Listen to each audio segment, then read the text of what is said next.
अस्सलाम वालेकुम दोस्तों, आज का हमारा व्लॉग है कश्मीर का। तो चलिए जल्दी से दोस्तों को कर लेते हैं पिक। सबसे पहले मैं पहुंचा हैदर के पास, उसके बाद हसीब को पिक करके अपनी बचपन की याद ताज़ा करते हुए खाया लच्छा और पहुंच गए वज़ीराबाद। जैसे ही हम वज़ीराबाद पहुंचे हमारे साथ ही आ गया तैमूर, और ना सिर्फ तैमूर, वहाँ पर मौजूद थे हमारे उस्ताद मोहतरम जिनके साथ हमने खाना खाया। और ये है वो अजीम शख्सियत जो हमारी मेज़बानी कर रहा है। आहा, बहुत चंगा नाम है। खाना खाने के बाद तैयब ने सोचा कि वो थोड़े से बर्तन धो लें, लेकिन इस हसीब की वजह से वो तरले डालने पर मजबूर हो गए, क्योंकि इनका कहना था कि मुझे अपने घर जाना है। फिर हमने सोचा क्यों ना क्रेजी कॉर्न्स की ठंडी ठंडी आइसक्रीम खिला के इनका दिमाग ठंडा किया जाए, ताकि ये अपने फैसले पर दोबारा गौर फिक्र कर सकें। लेकिन आइसक्रीम खाने के बावजूद भी इनके फैसले में कोई तब्दीली ना आ सकी और तैमूर ने हसीब को इन अल्फाज के साथ अलविदा किया। जा सिमरन, जा जी ले अपनी जिंदगी।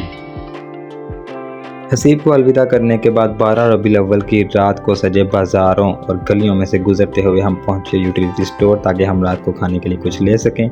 लेकिन वहां पर हो गया तैमूर के साथ प्रैंक।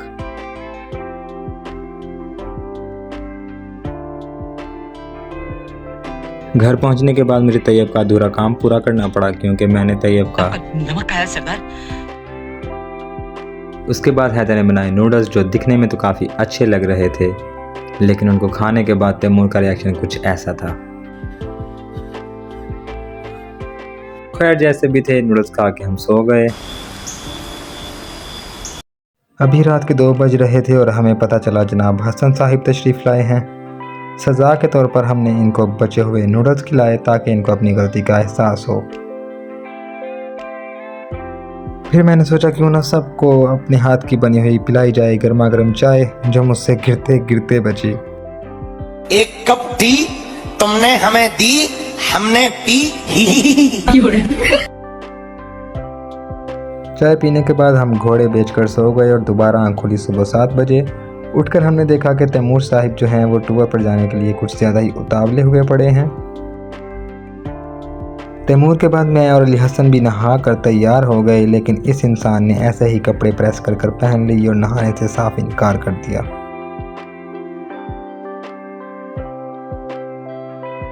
तैयारियां मुकम्मल होने के बाद हमने अपनी लैम्बोर्गिनी को गैरेज से बाहर निकाल लिया और सफ़र के लिए रवाना हो गए।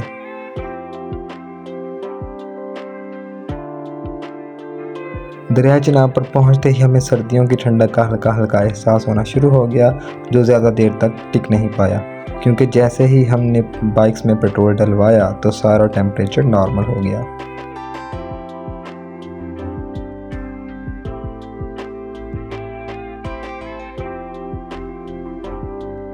सराय आलमगीर पहुंचते ही हमने नहर की पटरी का रास्ता इख्तियार किया, जिसकी ठंडी हवा से तबीयत खुशगवार हो गई।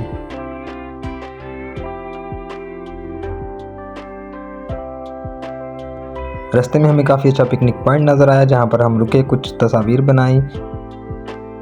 वहाँ पर एक आदमी अपनी प्यारी सी बेटी के साथ मछलियाँ भी पकड़ने आया हुआ था, जो काफ़ी हद तक कामयाब भी रहा।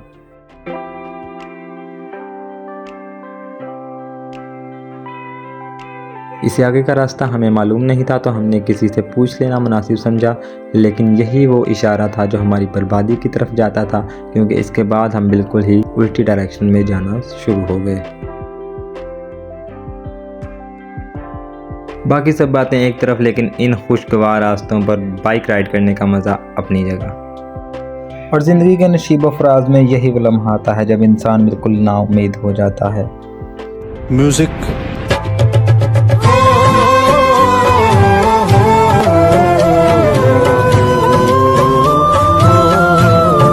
दोस्तों, लाइफ लिटिल इज, जिंदगी छोटी है।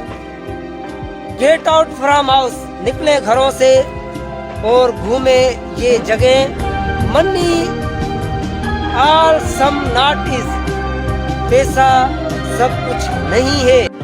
आखिरकार उस्मानिया वैली पहुंचकर हमने कयूम कैफे होटल से नाश्ता करने का फैसला कर ही लिया। बेवजह इन जानवरों को भी कुछ खिला दिया करो, ये कभी मांगते नहीं है, लेकिन भूख इन्हें भी लगती।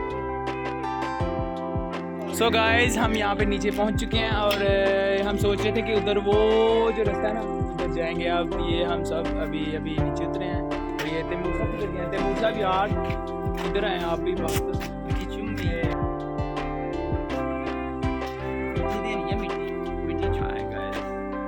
जी तो वो जो जिस रास्ते की हैदराबाद कर रहा था हम वहाँ पर आ चुके हैं और यहाँ पर तस्वीरें बनाना तो जैसे हमारे ऊपर फर्ज था। ओ भाई मारो मुझे, मारो मुझे, मारो नहीं ये मजाक हो रहा है। एक सेकंड यार, मजाक हो रहा है।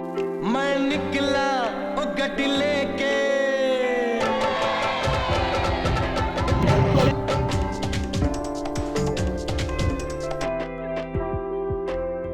10 मिनट की मुसाफत के बाद हम सब पहुंच गए बाबा शादी शहीद के दरबार पर।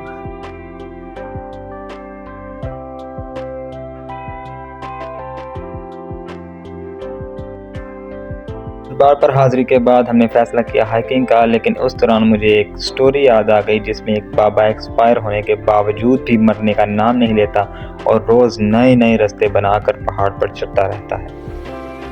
अच्छा ठीक है। इंतहाई दुश्वार गुजार रास्ता गुजारने के बाद हम पहुंच गए पहाड़ की चोटी पर और यहाँ से नज़ारा वाकई ही देखने लायक था।